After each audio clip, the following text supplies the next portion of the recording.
Pinaka nagustuhan ko dito sa Nemo Lens mga bossing is hindi siya naninilaw mga boss. Kaya nag-decide ako na palitan yung stock kasi bukod sa maporma ay talagang dagdag detalye sa mga motor natin. Kung naka-NMAX version to ka tapos nananawa ka na sa stock na taillight cover mo or lens mo, eh magpalit ka na nito. So ito yung nabili natin sa online, dito lang, click here to order. Tapos yan, ito ganito siya, clear lang siya mga bossing. So yung stock kasi meron siyang pula dito. Yan, pula to. Itong part na to pula. Ito lang yung clear dyan, yun sa may signal light.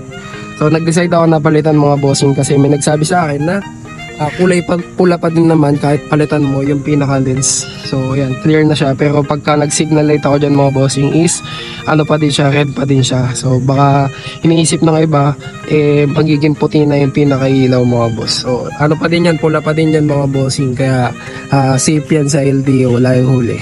So kung interested ka, available yan sa kahit anong motor dyan. Click mo lang yung click here to order. Tapos may option dyan kung ano yung motor na mayroon na pang clear. So yun lang, click mo lang yung click here to order. Tapos check out mo na to, ganda oh, solid.